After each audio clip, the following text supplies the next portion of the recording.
My name is Gulrez Hoda. I'm here to introduce Dr. Lakshmi Iyer. Welcome to this session on politicians and politician identity and religious conflict. It's a very interesting topic. I hope you all had a nice lunch and you're back to some of pioneering work by Dr. Lakshmi Iyer. Usually the post-lunch session is called the graveyard session. I hope you all will prove this wrong and make it really a good interactive session. Dr. Iyer, I think the subject is very topical. We just had our parliamentary elections. There was a lot of talk about polarization of votes, and what went behind the polarization of votes is in some respect linked to what you're going to talk about, or the whole issue of religious violence. So I welcome this discussion today, and I think all of us are very interested in understanding the dynamics between religious violence and political outcomes. And I think, so that's a very welcome topic. I had a chance to preview one of your older papers, and I have seen some of the earlier work which you have cited. And I do note that this is a new area where you have tried to link the identity of the politician in your paper, basically Muslim politicians at the state legislative assembly level, and the incidence of religious violence. And the results are very interesting. I'll leave that to you to describe the results. It is absolutely a new dimension linking the political identity. So we look forward to the talk. Just a few brief words to introduce Dr. Iyer. She's an economist in the Business, Government, and the International Economy unit at Harvard Business School. Her primary research fields are political economy and development economics, with a special emphasis on property rights and the distribution of political power within societies. Her research has examined many dimensions of the distribution of political power within emerging markets, within emerging market countries, including the legacy of colonial rule, the division of authority between the politicians and bureaucrats, the determinants of conflict, and the consequence of female political representation. She holds a PhD in economics from the Massachusetts of Technology. The floor is yours, Dr. Iyer.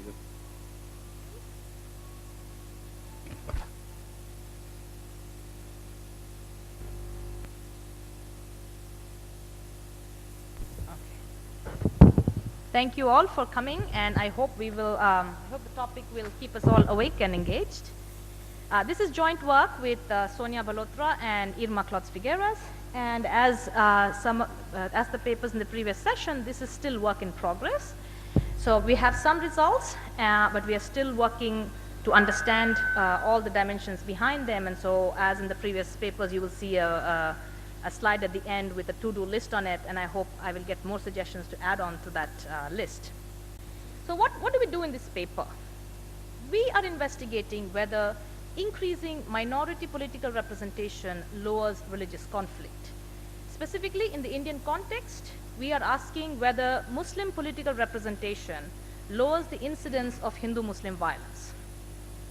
And for this purpose, we created two new data sets for which we got funding from IGC, and we are very grateful for that. One is a data set on the religious identity of state legislators, which are MLAs. The second data set is on the incidence of Hindu-Muslim riots. And there is already an existing data set on Hindu-Muslim violence, which was created by two political scientists, Ashutosh Varshney and Steve Wilkinson. That database was only till 1995, and as we know, India has changed in many ways, economically, socially, and politically since 1995. So we used the funds from the IGC to expand this database until 2010. Oh, what did I do? No. Oh, sorry. Excuse me. This is, oops. I made a mess. I pressed the wrong button. All right. So this topic of religious violence is extremely relevant in India, unfortunately. If you just look at the Ministry of Home Affairs data, in 2011, 580 communal incidents are referred as taking place, in which 91 people lost their lives and almost 1,900 people were injured. And this includes all communal incidents. It doesn't identify whether it was between Hindus and Muslims and so on, which is why we had to create a whole new data set. From our data set, we find that Hindu-Muslim riots have occurred in every year over the 30-year period, which I will examine in this talk. And they have occurred in all but 2 states. And basically, they don't occur in 2 states which have very, very, very low Muslim populations. So by definition, you can't have a Hindu-Muslim riot. This is not just an India-specific issue. So religious conflict or conflict between different religious groups is unfortunately rampant around the world. You can name many countries which are experiencing such incidents, Myanmar, Nigeria, Thailand, several countries in the Middle East, and so on. So we hope that the results from this will inform policy debates in other countries as well. We are bringing together here two streams of literature in the political economy field. One is a large stream of literature on conflict and specifically ethnic conflict. A lot of prior research has focused upon things like factors of greed or grievance, on poverty, on inequality, on other such factors.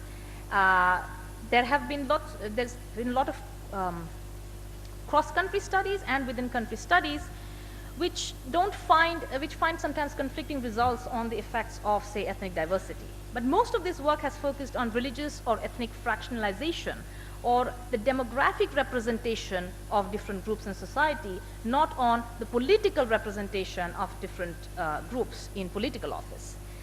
There have also been qualitative analysis, which have focused on types of power sharing arrangements. On Varshney's pioneering work is on associational integration and on cross-cutting identity formation, etc. But there has been very little work on the role of political representation, specifically of minority groups, on whether minority groups hold political office or not. There is, as I said, we are not the first ones to even construct a database of Hindu-Muslim violence. There is the Varshney-Wilkinson data set, where people have used this data set to examine a lot of different determinants of religious violence in India. Previous researchers have examined the effects of economic growth, of differential economic growth across Hindus and Muslims. I will point to Ashutosh Varshney's original work, which talks, where he does a lot of qualitative work, where he compares 3 different pairs of cities like Ahmedabad and Surat, and then he says, well, it matters, the structure of business associations matters, whether you have both religions represented with an economic motivation behind it, and so on. There's also the work of Wilkinson. It's very related in some sense to our work, where he looks at political competition between different parties at the state level, and he says, well, places where you have more political competition, you have fewer religious riots. And of course, there has been no systematic work on whether Muslims themselves are represented in political office, and that's probably because there was no data before we made ours. So that part we can claim that nobody did it before us. In terms of politician identity, usually there's been a lot of work in India particularly about the consequences of the political representation of women, who are a very disadvantaged group in Indian society. And especially after the implementation of the Panchayati Raj, there have been many papers trying to examine what have been the consequences of this. I don't want to review the whole literature here. I want to point out one of my previous papers, which served as one motivation for this paper, where we looked at crimes against women and what happens to them, what happens to crimes against women before and after Panchayati Raj is implemented at the local level. And what we find is that once Panchayati Raj is implemented and all the 1/3 of all the panchayats and Zilla Parishads, etc., are composed of women, we see much higher rates of reported crimes against women. And that's purely because of reporting. So these women victims are now much more willing to come forward, and the police are much more likely now to actually file an FIR when these women approach them. So if you look at surveys, women victims will say, oh, we did not have to pay a bribe to file an FIR with the police and things like that. And what the key difference, I think, between that kind of work and this paper on Hindu-Muslim violence is that Hindu-Muslim violence is a very different type of violent incident. It's a much more organized crime kind of thing between two groups. These are much bigger incidents in that sense, not so personalized. The reporting dimension is not really present because the way we construct our data is constructed from newspaper reports, so not from FIRs. So it's not that we don't know whether the police are reporting these or not, but that's not the dimension which is going to be captured here. Oh my God, again I did the same. I apologize. I am really not doing a good job here with the... Okay, let me just... I apologize for that. Okay, so when we're thinking about the link between whether Muslims are in political office and what happens to religious violence, you can think of many different mechanisms which might be at work. And a priori, we cannot distinguish between them. We'll try, but when you're thinking about a priori, it's not even clear what the direction of this relationship is going to be. So one thing could be that if you have more Muslims in political office, these politicians might have a bigger incentive to lower violence. And that may be because in most cases, so there is evidence, for instance, Debraj Ray and Anirban Mitra's work, the pattern of violence points to a pattern where in most cases Hindus are the aggressors and Muslims are the victims. So if Muslims are more likely to suffer in incidents of Hindu-Muslim violence, you can imagine that a Muslim politician might want to work harder to prevent such incidents from happening. But of course, this is subject to various political constraints you might think about, which might determine how much incentive a politician has to work on this particular issue.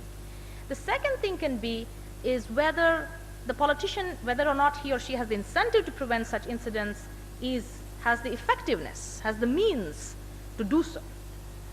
So one of the kinds of mechanisms we are thinking about for an MLA to use are possibly information gathering about where religious tensions are on the rise and transmitting such information to the administrative or the executive branch of governance, who can then mobilize some state machinery to nip these incidents in the bud and prevent them from escalating, or once violence has started, to actually mobilize state machinery to prevent it from spreading or becoming even more intense. And in all those cases, you have the key thing to note is that the influence of the MLA is kind of indirect. Many of them may not have directly the power to do anything about this unless they happen to be the Home Minister or something like that. So they have to, so even if they have every intention of preventing such violence, they may or may not be effective. Thirdly, you might worry that since Muslims are a population minority in most electoral constituencies, the Muslims who get elected might have different characteristics than non-Muslims who get elected. And in particular, Muslims may need to be more competent in order to get elected since they are from a minority group. And I'll talk about our, I haven't mentioned our empirical strategy. When we come to our empirical strategy, we are going to use the outcomes of close elections between Muslims and non-Muslims to try to control for these kind of biases. So I'll describe it in more detail in a couple of slides. And finally, you can think of a backlash mechanism whereby simply the presence of a person from a minority community in a position of power might itself generate a new set of tensions which might then erupt in violence. So all I'm saying is there can be many mechanisms, and right now we're just going to show you a kind of estimates which probably combine all of these mechanisms into one, and it would be great to get feedback on how we can distinguish some more around these mechanisms. So let me describe our data sets in some detail since they're both quite new. So in India, of course, we know India is a secular state. Every citizen has the fundamental right to freely profess, practice, and propagate their religion. India, by the 2001 census data, was the third largest Muslim country in the world, and unfortunately, I'm not able to find 2011 census figures on the Muslim population anywhere, which is a bit of a surprise. These, some figures from the Sachar Committee report show that Muslims are more likely to live in urban areas. They are in general poorer than Hindus. So 31% of Muslims live below the poverty line. This is comparable to 35% below the poverty line for SC/STs, and it's obviously much higher than the 21% for upper caste Hindus. Muslims in general have lower literacy rates than non-Muslims, but they actually have better gender ratios and better child health outcomes, such as infant mortality, than the population as a whole. So they are not disadvantaged on every socio-economic dimension, but on some, yes. So in terms of politics, we know India has a parliamentary system of government, etc. The key thing to note is that there are no electoral quotas for Muslims, even though they are disadvantaged, socio-economically disadvantaged on several dimensions. We have quotas for SCs and STs and now for women with the Panchayati Raj, but not for Muslims. There are only a few Muslim parties which are not very powerful, except probably in Jammu and Kashmir. But many parties compete for Muslim political support in several states, including Bihar. So it's not, we don't have very powerful Muslim-only parties, but other parties do appeal to the Muslim vote. So what's this database we created? We looked at data from the Election Commission, and we coded up, so this is for 17 major states over 1960 to 2010. Today, the results I'll show you will use the data from 1980 to 2010, simply because we're still cleaning some of the other data. We looked at the name of the MLA, and we tried to infer the religion from that name. And so obviously this is an imperfect process. And what we did is we had two independent teams who did this assignment, and we compared the results of the two independent teams doing this assignment.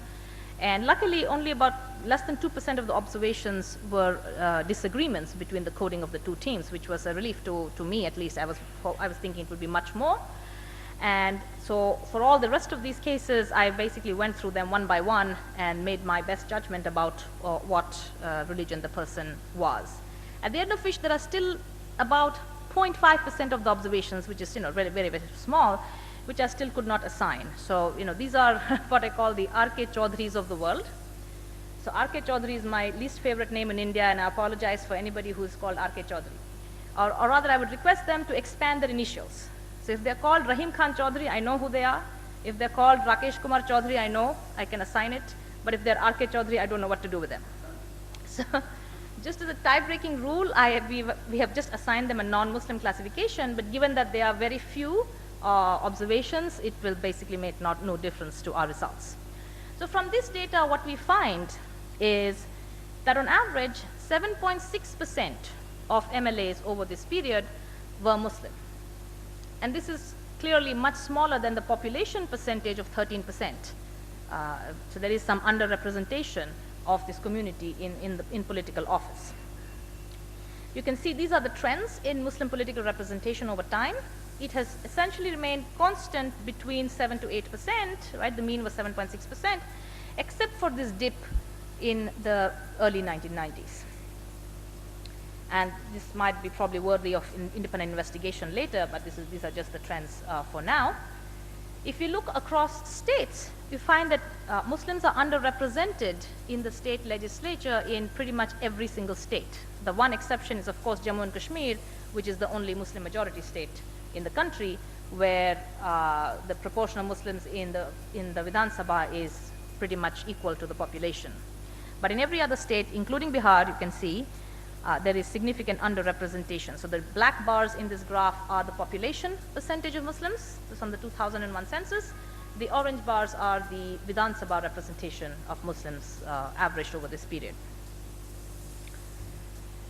We started looking at some of the characteristics of Muslim MLAs versus non-Muslim MLAs. One important dimension is party, obviously, and one you can also see clear differences here. There are very few Muslims in the BJP. So only 1% of Muslim MLAs belong to the BJP compared to 16% of non-Muslim MLAs. And which parties do Muslims are more likely to belong to? They're more likely to belong to, say, the communist parties or the major regional parties. And you can think of, obviously, clearly think of many examples of regional parties who strongly appeal to Muslim votes and also not have more Muslim candidates in their ranks. But this is an important thing to be kept in mind when we're thinking about the effect of the religious identity of the politician, because in this case, it is also conflated with the party identity of the politician. So If you're a Muslim legislator, you are much less likely to be a BJP person. So we don't want to be capturing a BJP or non-BJP effect rather than a Muslim effect, for which what we will do is we will control directly in our regressions for the party identity of the legislators. So what are we doing in our empirical strategy? We are going to basically compare places with more Muslim MLAs to places with fewer Muslim MLAs. Now obviously this is not a nice RCT and a randomized control trial where I could just make some people elect more Muslim legislators and other people not elect. So what we're going to do is we're going to use variation in this, in the fraction of Muslims who are elected by looking at the results of very close elections between Muslims and non-Muslims. And the idea is that when an election is very close, who wins is sort of determined by almost by chance factors and not so much by systematic factors or are related to the preferences of the electorate. Yeah. And so just to give an idea of do these close elections happen? They do happen. 18% of our Muslim legislators actually win in close elections of 5% or less against non-Muslims, and 11% of our legislators win by a margin of 3% or less. So elections in India are fairly competitive. One thing we might worry about is if in close elections, if Muslims are significantly more likely to win or lose close elections, then we might worry that something is going on there, and we cannot use this as a quasi-random determinant of how many Muslim legislators you have. So for that, one thing we try to examine is the density of the vote margin. What do I mean by the vote margin or the margin of victory here? It's the share of votes obtained by the Muslim minus the share of votes obtained by the non-Muslim. So we're looking at inter-religious elections. So when this margin of victory is greater than 0, the Muslim candidate wins. When the vote margin is less than 0, the non-Muslim candidate wins. And what we're looking at is at the 0 point, which is when we're just almost equal in terms of what their vote shares are, is there a bigger probability of a Muslim winning or a bigger probability of a Muslim losing? And this graph basically shows that the distribution of these vote margin is very smooth around the 0 point. So we don't have to worry so much that one particular community has a distinct advantage in close elections. That does not seem to be the case. And even if you look at it on average, pretty much if you look at close elections, half of them are won by Hindus and half of them are won by Muslims. Well, I should say non-Muslims, because we are not able to distinguish Hindus versus other religions. And so that part, we can formally test this by asking, is that distribution continuous at the 0 point? We can formally test for it. It is, so we don't have to worry about undue advantage to one community in a close election setting. So we can more formally, the other thing we have to worry about is that even in close elections, the Muslims who win close elections, even if they're not more likely to win them, they are somehow different from non-Muslims who win close elections. So again, that we're capturing the effect not of their religion, but of some other characteristic of this person. And for that, we directly check whether any other characteristics of such elections are different. And for the most part, they are the close elections where Muslims win and close elections where Muslims lose. As you can see, the first column is where Muslims lost, and the second column is where Muslims won the close election. They're very similar in terms of the number of candidates in the race and the fraction of female candidates in the race, and etc. The one difference which does persist, even in the close election sample, is party. So even when you restrict to close elections, Muslims are very unlikely to belong to the BJP. And they are much more likely to be belonging to the Congress and to the BSP. So this really means that we have to, if we want to get the effect of religious identity on anything, we have to control for party identity. And so we are going to do that. And I'll show you in a second how we do that. And I also want to talk a little bit about external validity, which is we're looking at close elections and the outcomes of which we think are somewhat randomly determined. But the places which have close elections might not look the same as the places which never have any close elections. And indeed, that is the case, that as you might expect. So the places, the districts, so this compares districts which had no close elections ever between Muslims and non-Muslims in the first column, with districts which had at least one close election. As you might expect, the districts which had at least one close election between Muslims and non-Muslims are more urban, they have a bigger Muslim population share, they have a lower scheduled tribes population share, and I think these differences essentially reflect the residential patterns. As I said, Muslims tend to live much more in urban areas which are more densely populated, they have bigger populations, and of course you're going to see more Muslims winners and close winners in places where there are bigger Muslim populations. So they're all in the expected direction. More important for our topic is that the places which had close elections between Muslims and non-Muslims also are places which in general have higher levels of Hindu-Muslim violence. And again, I think this is purely an artifact of the residential patterns. You have Hindu-Muslim violence only in places where there are Muslims. So that's almost by definition. But empirically what it means for us is if we are focusing on this sample, this is a relevant sample to focus on. This is where the riots are actually happening. So it's not such a terrible thing if you're only focusing on this set of places where close elections happen. So let me now tell you a little bit about the data on Hindu-Muslim violence. As I said, the original data was collected by two political scientists, Ashutosh Varshney and Stephen Wilkinson. They collected this data based on articles from the Times of India Mumbai edition. And to have the data consistency over time, we tried to follow their methodology as exactly as possible, and we extended this data to 2010.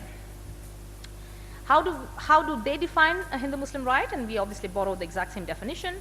It's an incident involving members of two different religious communities, or a clash with the police, but which had some religious precipitating cause. And this incident has to result in some violence. It has to result in deaths or injuries or property damage. It cannot be just an exchange of words. That doesn't qualify. So these are pretty significant and big events. In general, you will see the data on the number of deaths and injuries is less reliable than data on whether such an incident occurred or not. And this is for several reasons. One is sometimes the reporting is incomplete. Sometimes it is incomplete in the following way. We read a report in the Times of India which says an incident happened and 2 people were killed and 5 people were injured. It could happen that some of those injured people later succumb to their injuries, and the newspaper then does not report after 3 days that 3 more people were killed as a result of this incident. So we are always undercounting the number of deaths. Many times that subsequent thing is not reported.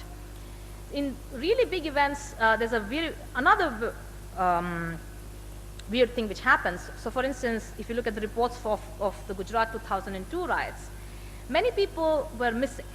They were not unaccounted for. And they were not legally declared dead until 7 years later. So the death toll from those incidents went up dramatically 7 years later.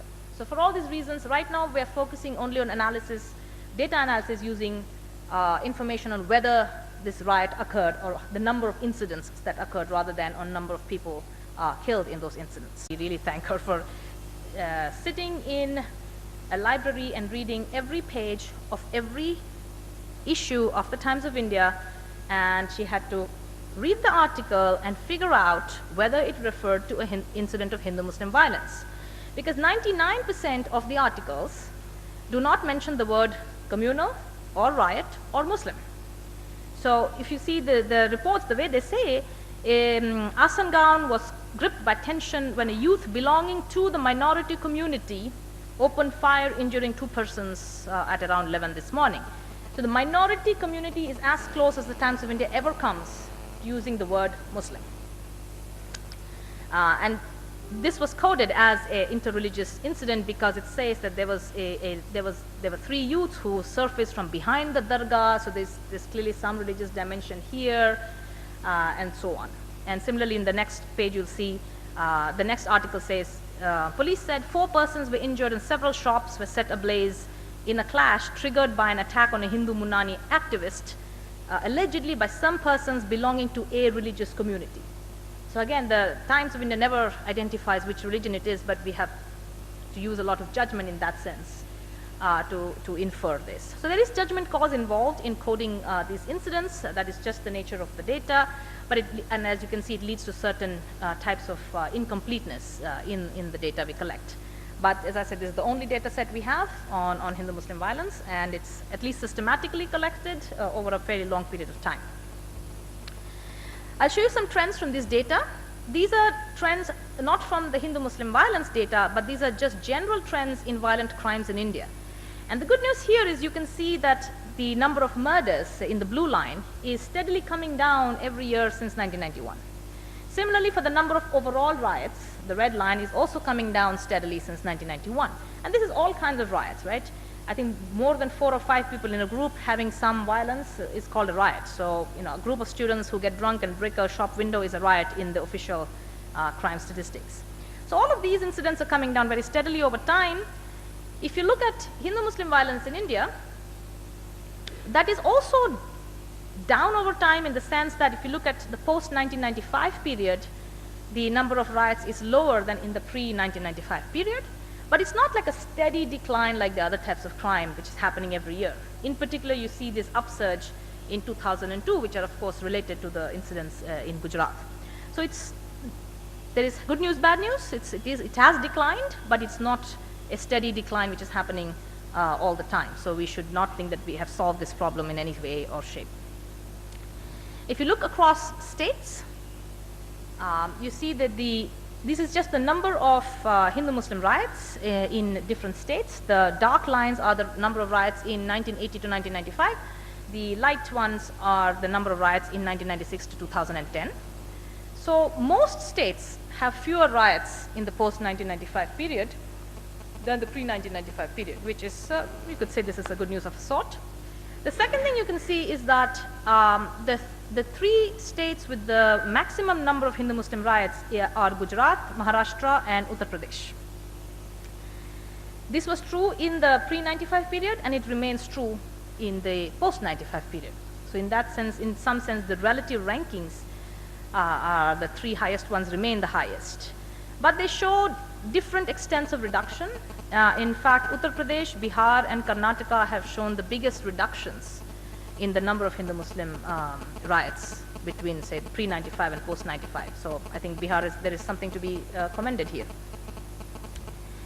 So finally, I get to the question where I have now put together these 2 data sets, and I want to see whether the variables collected here are related to each other in a systematic way. If I just look at a graph, this is just a graph. I would not assign any causal interpretation to it at all. This is just the fraction of Muslim legislators on the x-axis, the Hindu-Muslim riots on the y-axis. In some sense, there is a rough correlation, but I'm sure it's not a very significant one. But it's interesting to see that the 3 states, Gujarat, Maharashtra, and Uttar Pradesh, which had the highest levels of Hindu-Muslim violence, are on the kind of lower side of Muslim political representation as well. But if we want to do a much more finer level analysis, so most of our analysis is going to be at the district level. Well, let me explain this regression. On the left-hand side, I'm going to put in the number of riots which occurred in a particular district in a given month. And I'm not putting in just the number of riots because that data is highly skewed. That's why I kind of take a log variable and I do log of 1 plus number of riots. Otherwise, there are lots of places which have 0 riots because these are not, thankfully, happening every single month. So we don't want to drop all the 0 observations. We take log of 1 plus riots. On the right-hand side, the main variable is this Muslim DT, which is the share of MLAs from the district who are Muslim. So a district typically has about 9 to 10 assembly constituencies. If 2 out of those 10 MLAs are Muslim, then the Muslim share of MLAs is coded as 0.2, 20%. If they have 8 out of 10 Muslim MLAs, it's coded as 0.8. So obviously we're going to look at the correlation of these 2 variables. We control for very many things which might also be affecting both of them simultaneously.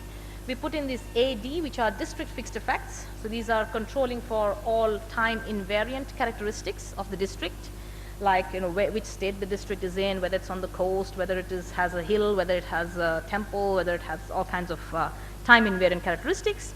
We control for this BT, which are month fixed effects. So anything which which affects all districts in the same month is controlled for. So say a national election would be controlled for.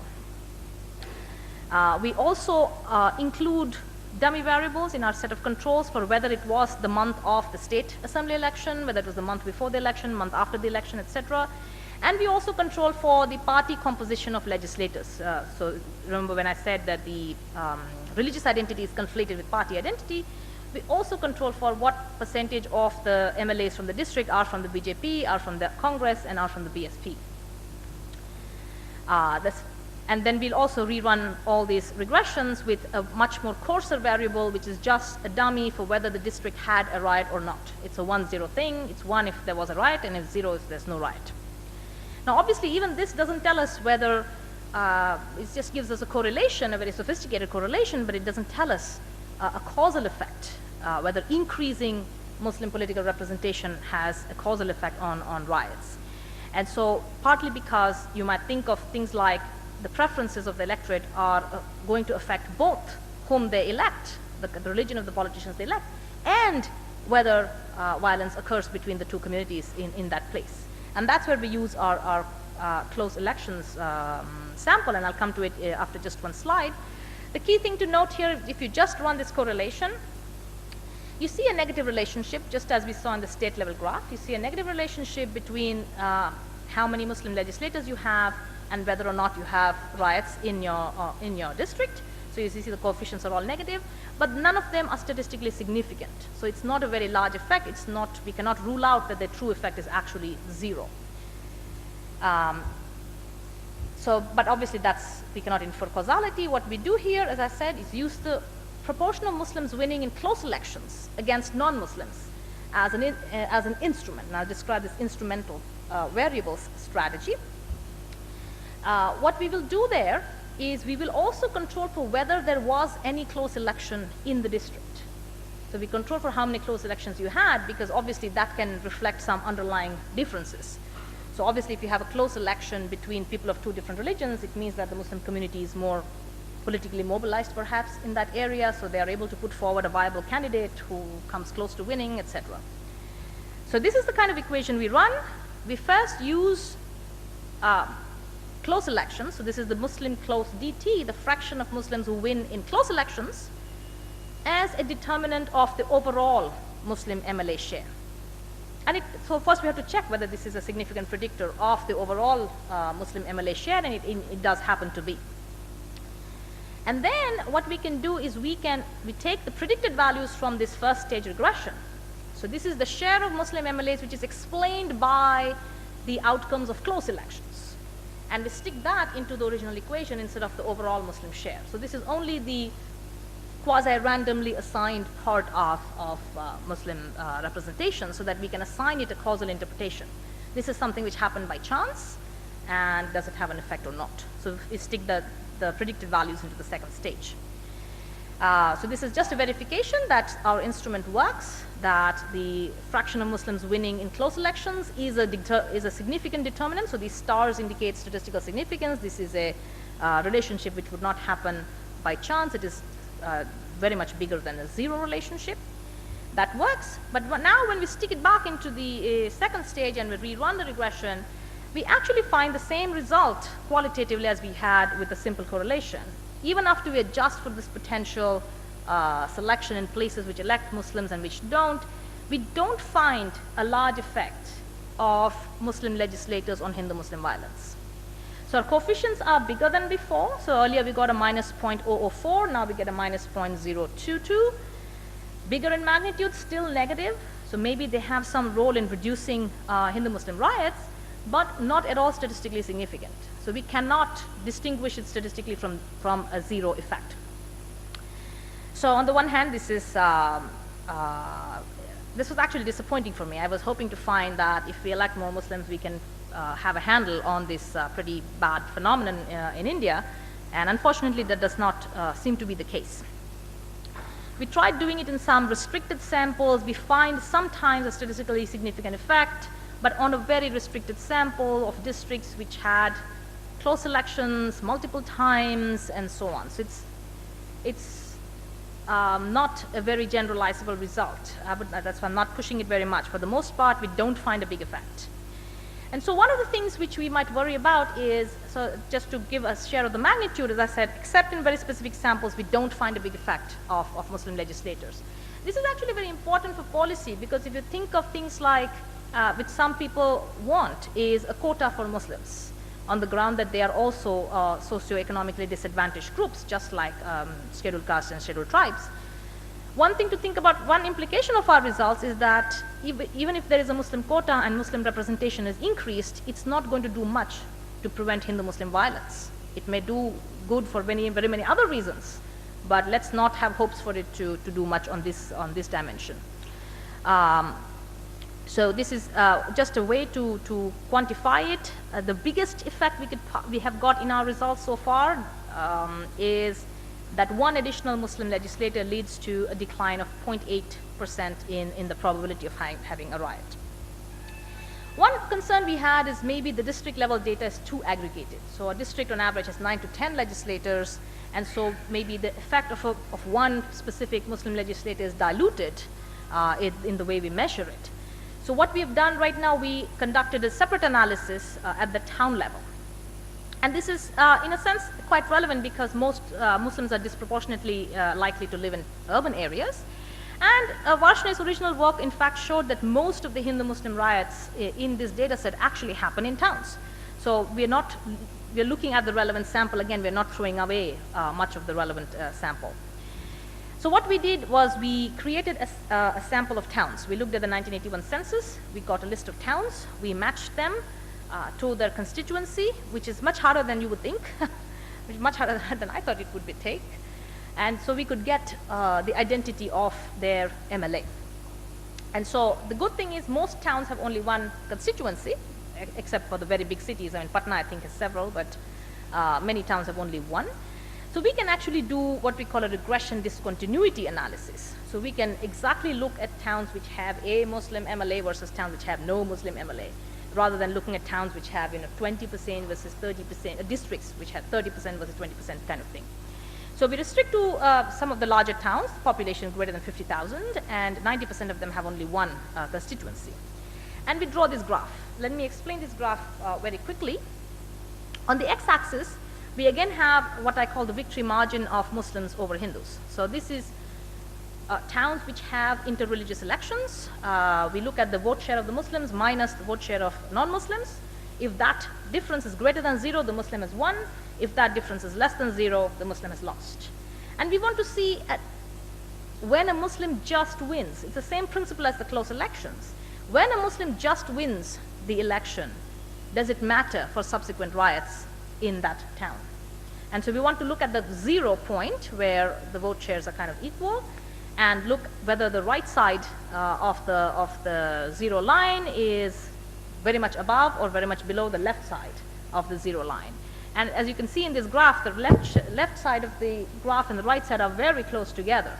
There's essentially no jump in the data at that point. So it's confirming our previous analysis of no big effect of electing a Muslim rather than a non-Muslim.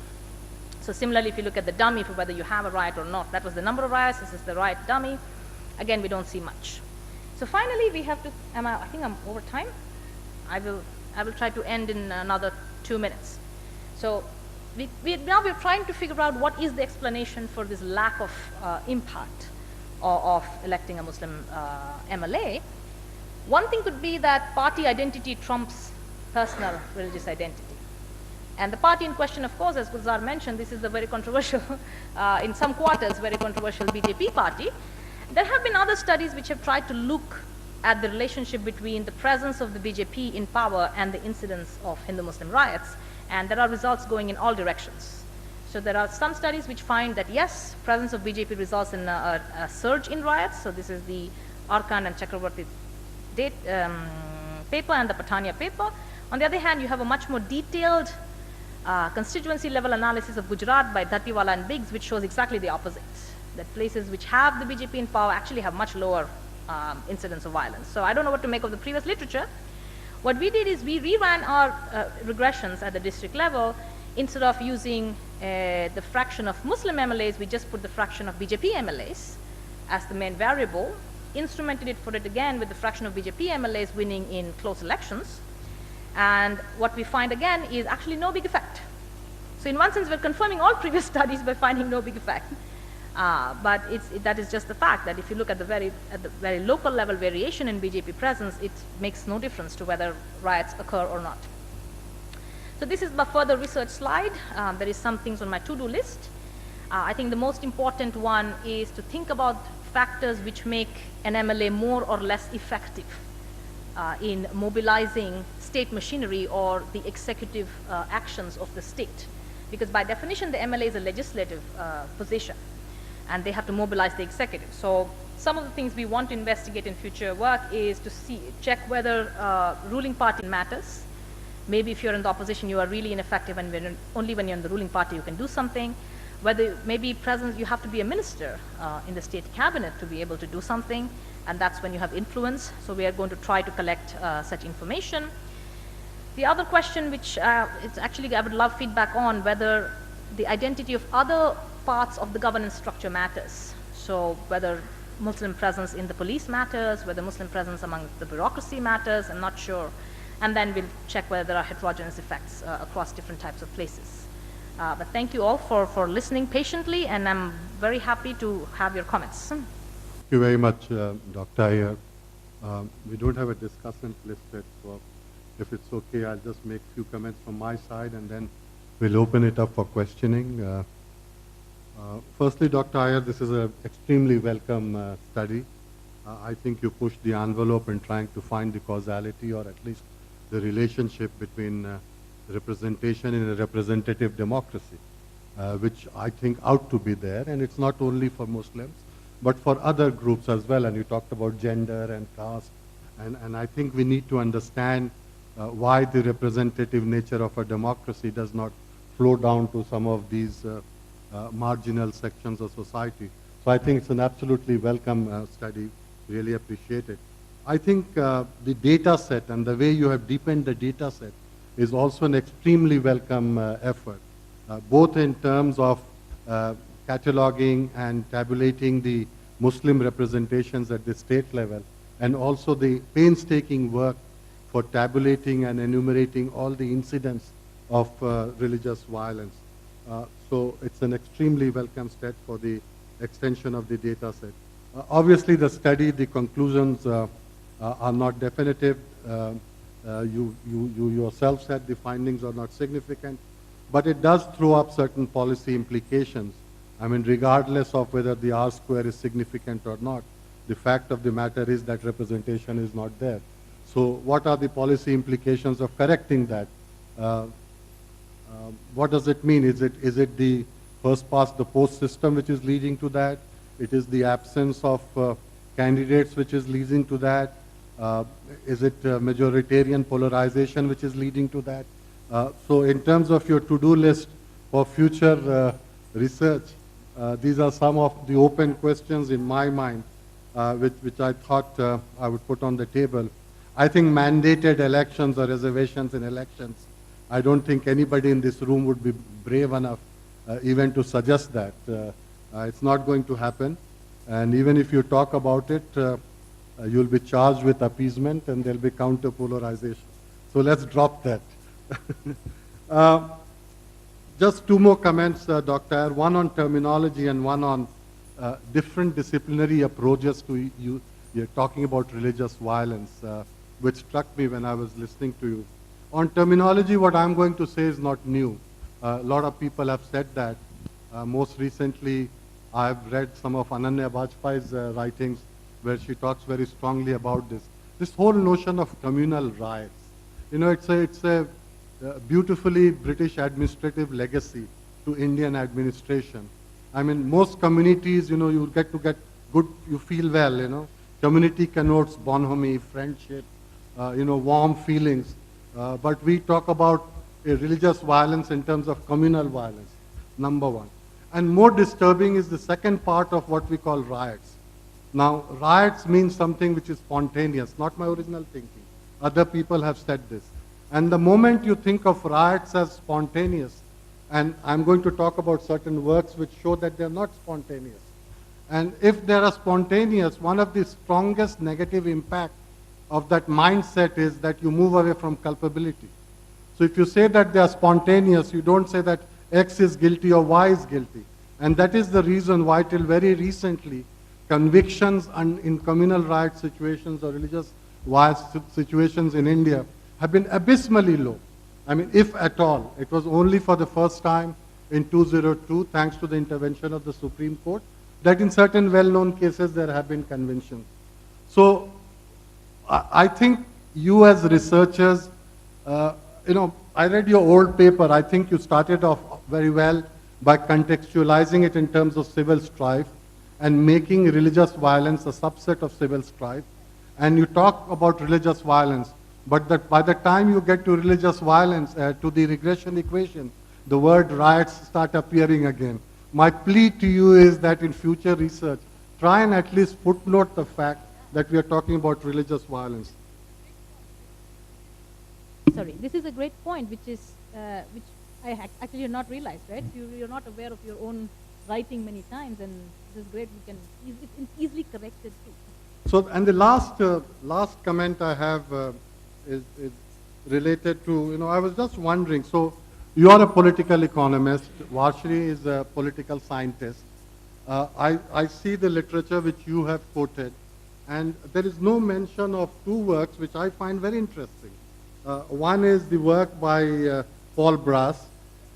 Now, is he a sociologist or is he a social anthropologist?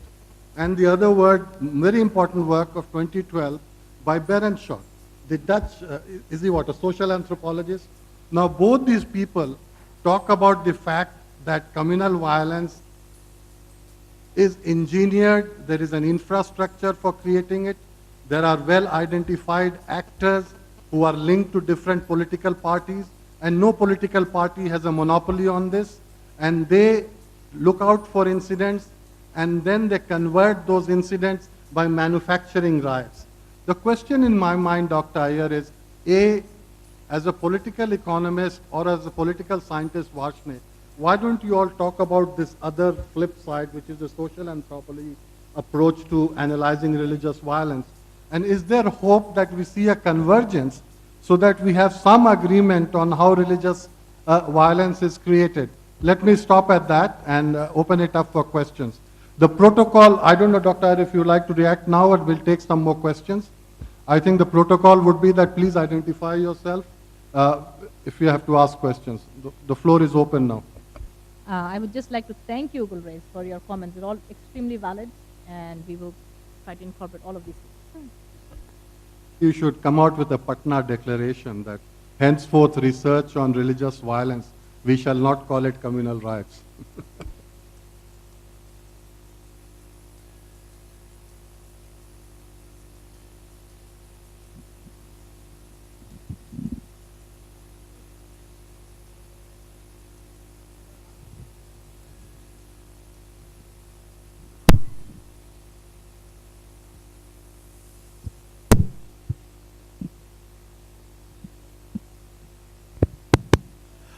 Just a small query. I'm Abhirup Sarkar from ISI Calcutta.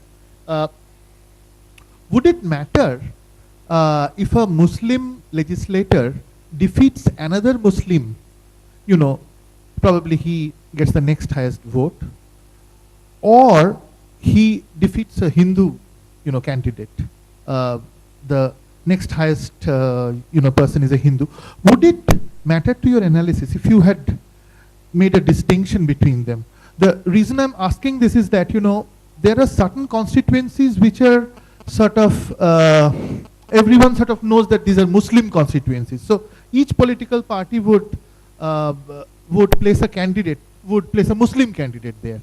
So there, maybe you might not find that much relationship between Muslim legislators and increase or decrease of political violence, because those are Muslim areas, so to say. Yeah, and so in fact, in our identification, we are not using those areas, right? We are getting identification only from places where Muslims are defeating Hindus, or Hindus are defeating Muslims in close elections. So the idea is that that's when the religious identity of your MLA is changed by the outcome of the close election. And in the Muslim races or non-Muslim races, whoever wins doesn't change the religious identity.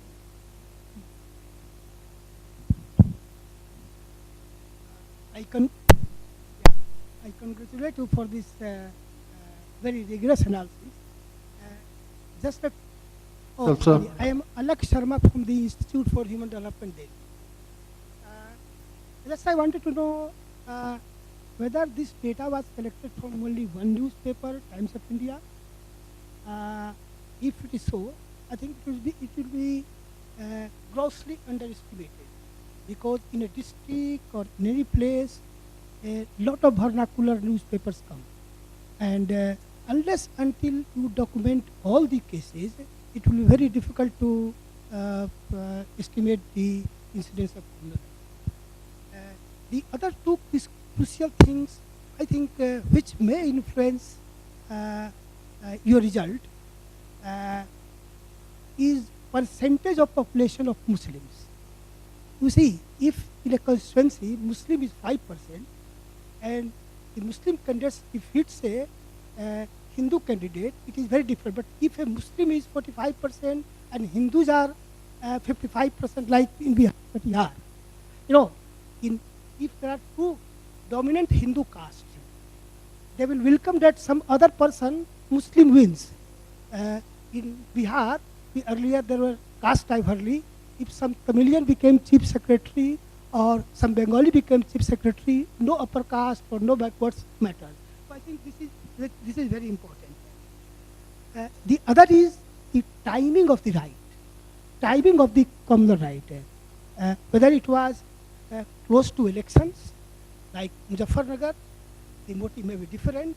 So if the communal right incident took place closer to the elections, that matters. As a whole, my feeling is just 30 seconds. I think modeling communal right and political representation, to me it seems that it will be oversimplification, given that so many random factors, like the chairperson just told you, social anthropology and all that. Yesterday there was Times of India, there was Indian Express write-up in which DGP of 3 states, UP, Andhra Pradesh and Maharashtra, presented before the DGP conference that most important reason of terrorism or religious violence was this ghettoization of minority communities. They were urban planning, all these things. So to me it seems that so many incidents are happening, and also the reliability of data, maybe some qualitative method may be appropriate. No, thank you for your comments. It's very useful. And yes, I agree, Times of India is an incomplete way of looking at the data. And the primary reason we chose that was simply because the previous data was collected using Times of India. And so we wanted to have a consistent method of collecting the data over time. Otherwise, we cannot do any over time comparison. So yes, it's probably underestimated in many places. What? Correct, correct. So we are using Times of India Mumbai edition, so it can easily be that the coverage of certain states is better than other states. I think all those biases are there. So I'm not claiming it's a perfect data set. It's definitely imperfect. But all I'm saying is this is the only data set available. So it was easier to follow a previous methodology to update it than to create an entire new methodology. But I think in future, if me or other researchers want to create a more comprehensive data using many different sources, I think that's a very welcome endeavor, and people should try it. Manoj? Professor Iyer, I don't have to repeat the words of the chair. It's a brilliant work, very, very painstaking. And that's something which is the beauty of academics, that sometimes which you think intuitively is right, but you try to prove either it is right or wrong by this kind of a rigorous work. When intuitively, perhaps as a person who has some limited experience about tackling riot situations, etc., as a civil servant, one would have thought that perhaps the very assumption with which you started was going to give you exactly the result that you really found. Because of the fact that the limited knowledge one has, one finds exactly the kind of analysis they will present later, that a simple being a legislator in a democratic governance of parliamentary system does in itself, even if he or she is very committed to ensuring prevention of riot by developing various mechanisms within governance as well as outside, as a legislator, he or she would have perhaps limited influence. But the great beauty is that you have been able to perhaps prove it by this massive data set and the attempt to see the correlation. However, having said this, because Vashni is a great friend of mine from JNU days, and when I was at Cornell, I have this great nostalgia when he was presenting this paper, is that when he was writing this book, he shared with me the introductory chapter, and I was the first to give him a detailed critical comments on his basic thesis. So that nostalgia brings me to ask you this question further, is that I thought you didn't bring, you took his and Wilkinson's data set with your data set to try and see the linkage. But I thought Vashni was in a different plane. He was looking at entirely Robert Putnamian explanation. When he looked at these different specific towns and repeated violence taking place there, he was giving the explanation in terms of social capital theory, that great dense network and trust relationship, if it is there in Kerala, the riots will not happen, but if it is not there in these Aligars and other towns, that's going to happen, and repeatedly so. I made an honest, of course, I mean, I'm not a trained academician, but I severely criticized him on this theory of Robert Putnam by giving example of Rohtas district, where I was the district magistrate after 2 riots, and I was during that time when the Advani's Rath Yatra took place and everywhere else was in flames. Bihar didn't have a single thing which happened. And I said, no social capital changed within years in Bihar. No trust relationship changed, whether for worse or good. Anyway, but I want to ask you, why did you not bring that aspect of analysis and try and see some linkage, even if you're looking at the Muslim legislator, presence or absence and its relationship? Why would you totally omit the variables which Vashni was looking when he was using his data set? That is one. And two, I'm just curious to ask you, I mean, normally in academics, with great reverence and respect, I'm asking you this. I mean, when we take a certain kind of an assumption, either we methodologically deduct it from a certain theoretical proposition, we have experiences and we induce it, induct it, propose it. What prompts you to think that this assumption is a testable assumption? Because if one would have looked at the governance system, perhaps one would have, right from the beginning, thought that just looking at the legislature's presence or absence is not enough to perhaps analyze the question of absence or recurrence of riots or non-presence of it. So why would you take this, and why, for example, I would ask you, just in purely intellectually querying you, why would a contrary assumption that a Hindu legislator with a great commitment to secularism, if he is winning in that area, perhaps that might lead to a reduction of riot? Why wouldn't that be an assumption? Thank you. So let me respond very quickly. Your points are entirely valid. And let me come to the second question first. What motivates the question that this might at all matter? And the motivation is coming from a large stream of recent literature which shows that other aspects of the identity of legislators matter. So for instance, the study after study showing that gender identity matters. And one of the, Gender. Yes. So many studies have shown that if you elect women to legislative positions, sometimes some studies look at executive positions, but some studies look at legislative positions, it does matter. They pass more women-friendly laws, education levels improve, infant mortality goes down. So on gender, there's a large stream of literature which shows these kind of effects. And so in one sense, you can think of this study as a different aspect of identity. So does the gender results generalize to a very community-specific outcome? And we're looking at the representation of that community. And in fact, whether it's surprising or not depends on where you're coming from. From your point of view, maybe it's not surprising. From the point of view of others who work in other aspects of identity, they'll say, oh my God, it doesn't matter? So in one sense, it is a contrast to the previous studies where we're showing that it does not matter actually. So there are limits to what legislator, changing the identity of the legislator can achieve. So that's one of the primary motivations for this work which we were doing. In terms of Varshney's analysis, one is that the social capital measures which he captures and highlights a lot in his book, I mean his entire book is about the social capital and the business associations and so on, those are very hard to measure empirically. So he went and did very, very detailed interviews in 6 cities just to capture this Putnam type variable. So we were not in a position to do that for a large sample. And in our regressions, in one sense, those are controlled for, because we are controlling for all time invariant characteristics.